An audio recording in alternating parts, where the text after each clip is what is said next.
We have you, Subhadeep. I hope you can hear us well. Yes, sir. Hope I am audible. You are. We had a chair for you, literally. Just removed it, but great that you could join us virtually. And a very good morning to both of you.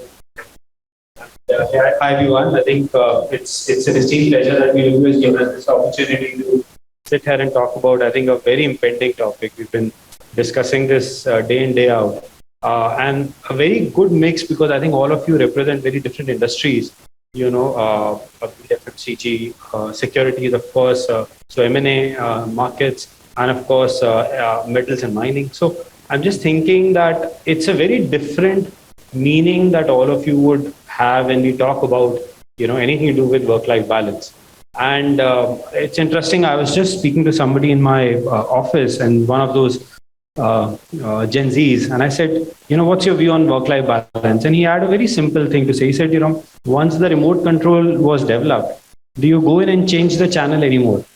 I said, no, not really. He said, then when the work-life balance and this hybrid thing has been developed, why do you expect us to come to office anymore? Now it's done, dusted. We don't want to be there. So I think maybe to start off, it will really be helpful to know your views on work-life balance, which is very specific to your industry, because it could be very, very different. So if it's okay, maybe I can start with you.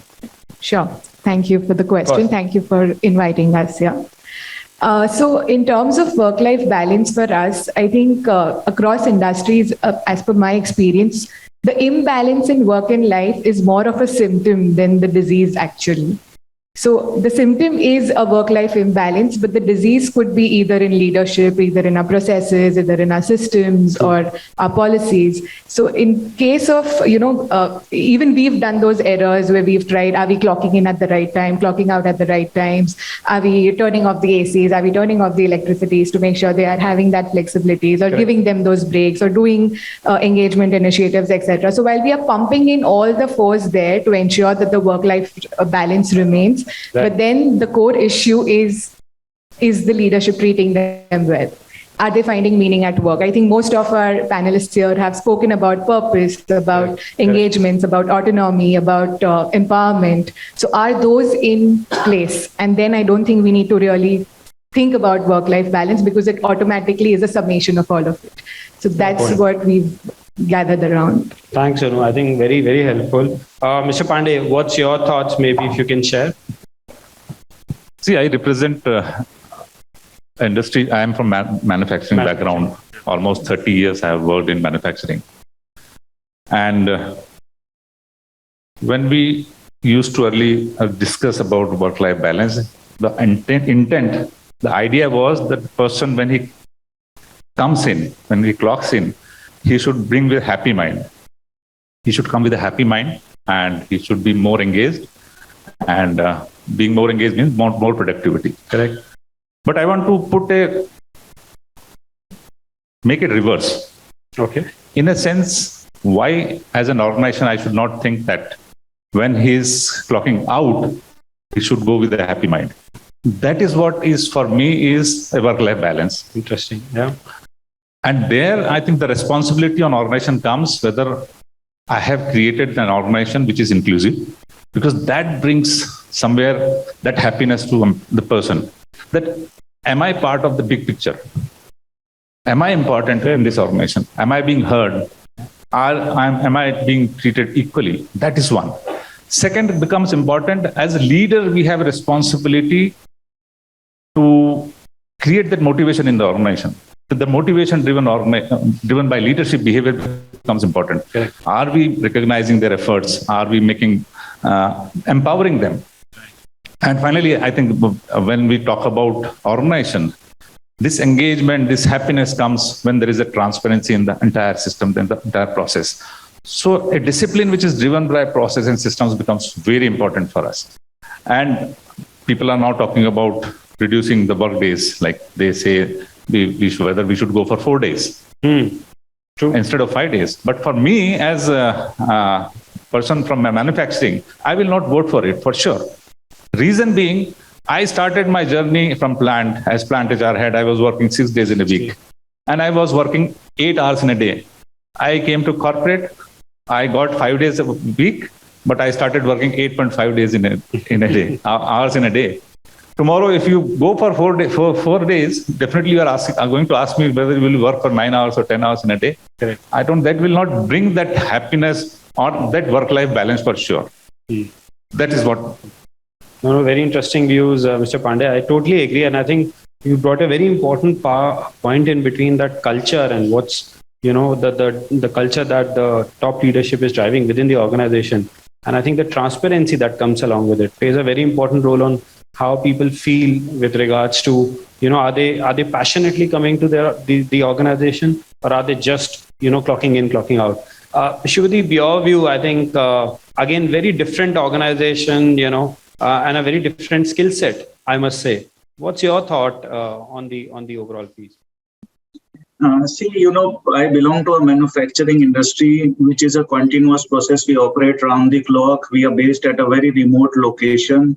So, the pros and cons of working in an organization are very different than being in metros or something like that.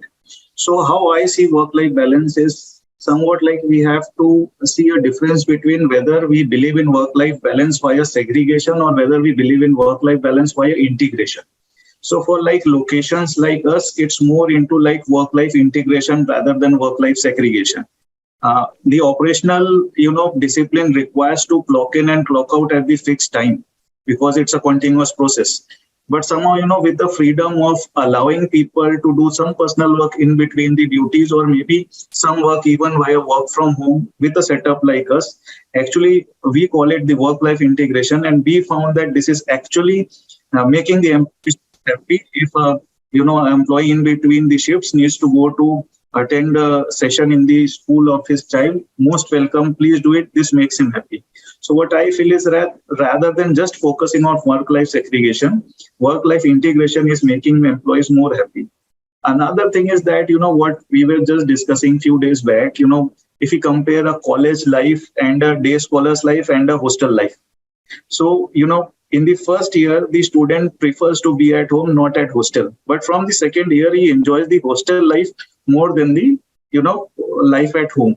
The basic reason is that though he is more engaged into the work, but he is getting freedom, he is getting more people of the similar thought of his age group.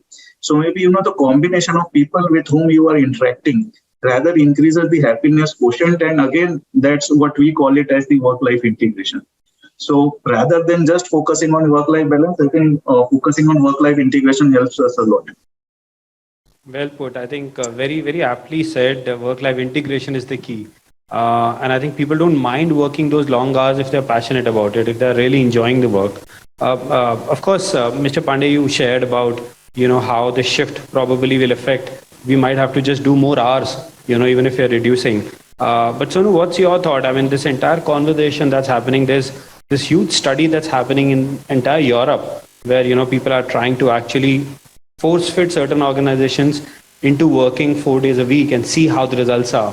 What do you think in the India context, especially, with their organization? So we are completely dependent on markets. Correct. Market chalu hai to Axis Securities is also working, Correct. or any other organizations are working. And even in my previous experience being in hotels, service industries, etc., it is very imperative that what and who are you serving. So in that, creating those flexibility in terms of shortening the number of days is not a possibility for us. But yes, how do we create those days better? We in our organization have this Spider-Man mantra of with more power comes more responsibility. And we ensure that the leaders are not only creating happy teams, happy organizations, but we instill this responsibility in them that you have to create happy homes. Because the way you treat your employee, the employee will take that cycle and treat the person at home. That person will create that happiness in the society. So it's a multifold ripple effect, and hence you bear the responsibility of not only creating that happy moment within your teams, but creating a ripple effect of creating happiness in the society. So that's the message that we work with for any leader. You could be a people manager, you could be a team leader, you could be the MD. But are you carrying that on your shoulders of creating that happiness multifold in the society? Very well said. Dr. Pandey, Mr. Pandey. On this 4 days a week, nobody can reject that idea because somewhere it will come. but it depends upon what business model you are following. Correct. That becomes important. Correct. And more important is, like, I think the panelist who is online, he talked about the line between work and life is blurring now. Yes. So, and the digital technology is helping us to move in that direction for sure. Correct. Important for us is, as HR, it's my responsibility, or our organization's responsibility, that we reimagining and reconstructing the processes becomes very important, because and you cannot drive the entire business on the policies which we were following earlier. So we have to reconstruct the policies for sure. And technology is in, but the proximity with employees is important. Leaders should understand. We need to train our managers to deal with the stress, that how they can deal with the employees, those who are under stress. We have to train, coach them. Second, I think it's important that managers understand the harmony between work and life. That becomes important. So we need to coach them, we need to train them, that communication from leadership should go in a way that people should understand that what is important, what line as an organization we want to draw, which direction we want to move. If we say that if you want to move at exactly 6 out of the office, it has to come from the leadership itself. True. So you're saying empathy becomes the key, therefore. We teach our managers, we teach our leadership, and it has to float from top down, right? I mean, it doesn't work otherwise. Subhadeep, your views on, the 4-day construct. Of course, I mean, I can imagine same thing. It can't work in an organization like yours, but what's your general thought? Yeah, so, two perspectives to it. First perspective, the infrastructure across our country, apart from just coming to work, there is also a pain of going to the work location.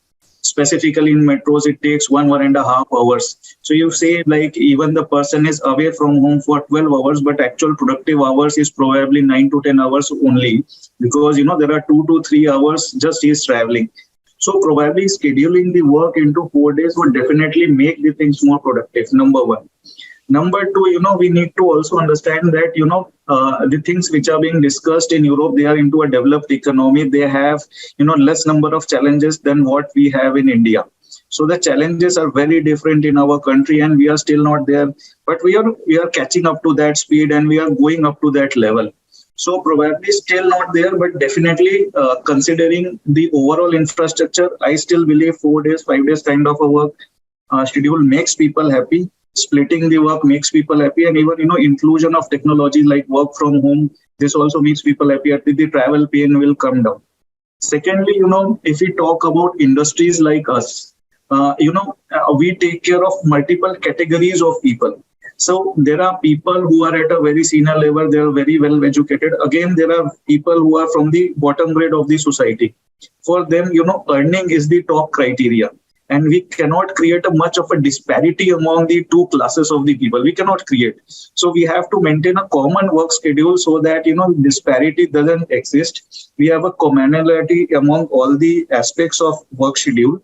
And, again, cater to expectations of all classes of the people who are working in the industry.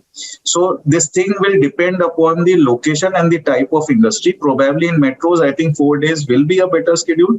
But for organization wherein there are different classes of society working in the same organization, it will be an equal match that will work better than the 4-day schedule.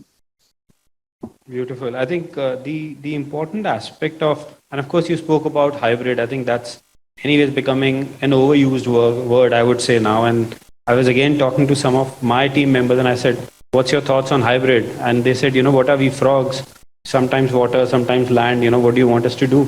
So we want to, stick to either water or land. Tell us. But again, lines are blurred, no doubt. And hybrid was being pushed heavily. Pandemic, of course, helped leaders in making leaders believe that this is possible. I think that changed. But now with everything opening up, offices opening up, expectations are that people come back to office, right? And I think we spoke, Mr. Pandey, you also mentioned, and Soonu, you mentioned about the purpose that is important nowadays with the younger generation, that at EY, for example, we are making sure that there are two things we are focusing heavily on.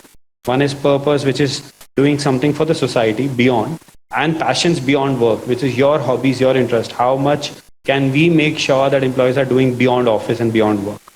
But in terms of hybrid, and getting people back, So maybe I can take your views. What do you think your organization is thinking around? Is working from home, of course, people have had the best years, the organizations have had best years when people were working from home. Does that hold true? Is the organization going in the same direction? Would hybrid be the new, work culture in terms of office and home? What's your thought? Yeah, sure. So given our parent company, Axis Bank, has already adopted that completely hybrid, right from MD management to any group of employees, of course, barring the branch offices. Correct. They are working hybrid twice a week from office and rest home. For securities, we've always been working from office throughout the lockdown. So given the SEBI regulations, given all those regulations that we have, that we need to be working from office, it, of course, now it's more about we adopting and creating space to make it more hybrid, as per not driven by the pandemic, but driven by what the purpose is. Is the purpose from the business side? Is the purpose given? Is it driven from the employee side? Right. Can we create a balance between the two? And how do we adopt to it? So that is where we are coming from. Fair point. Okay, I'll just change the order a bit. Subhadeep, quickly, your views on hybrid. Is it something, again, for a manufacturing plant or organization similar, could work, could not work? What's your thought? I think it will work, and it's the future. Shared services and hybrid model will be the future going forward. Let it be any kind of industry, it will be the future going forward. Okay. I think, there's a big change in manufacturing. Now it's coming up as the shared services, the enabling functions like the finance, HR, procurement, commercial. It's moving completely into a hybrid and a shared services kind of a concept. So that's the future. Okay. So Pandey, your thought again, and the industry you come from or you represent, very difficult. Somebody has to do the groundwork. It can't otherwise work. I can't sit at home and make sure things reach everyone's house. So what's your thought? See, one thing, if you talk in general, flexibility needs to be there in the way you work. Correct. So you need to allow your people that option of where, how, and when. That has to be in our thought process, because the future is going to be that. For Mother Dairy, you talked about purpose, and I work for Mother Dairy, where we say that we are there to serve the customers, but we are also there for the farmers.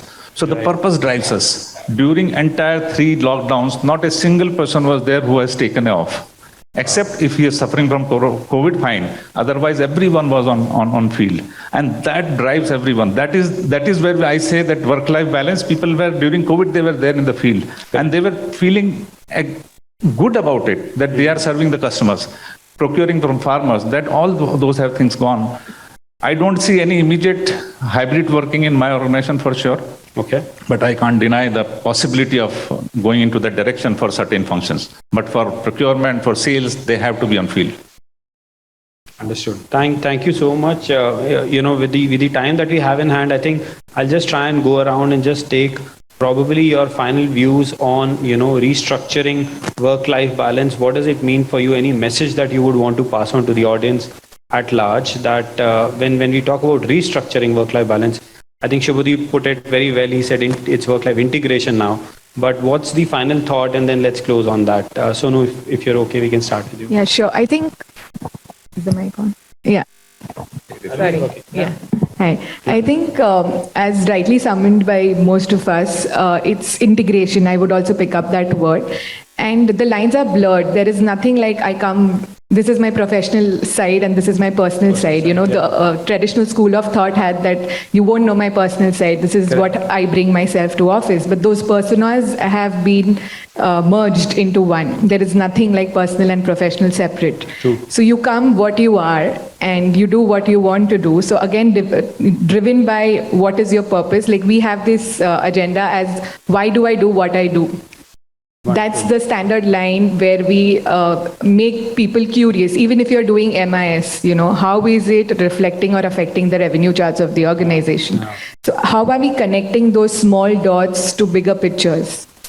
And, as I said, all the culmination of, this practice of what I do, why I do, having the responsibility to create those happiness movements, whether it's with the leaders, whether it's with the team, whether at your homes, all together brings us to creating this work-life balance harmony rather than keeping it two separate versions.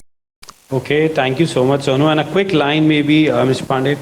I think when we talk about work-life balance, it's not only ours. It's not only ours what we work. It's beyond that, and responsibility has to be taken by the individual himself and the organization for sure. Thank you, Subhadeep. Any last words quickly? Just what I will say is that. Okay, that's the perfect time to. Okay, we can hear you again. Yeah. So I think autonomy, recognition, and purpose matters more. And I think work-life flexibility and work-life balance work-life integration will be the thing going forward. Very well said. And thank you again, all the esteemed panelists. I think I totally agree. It's the purpose which is going to drive the future workforce. And I think as far as they are driven, they are motivated, it doesn't really matter, if they're working from home, they are in the field. So thank you again for sharing your views. Thank you so much. Thank you. Thanks, everyone. Thank you, Subhadeep.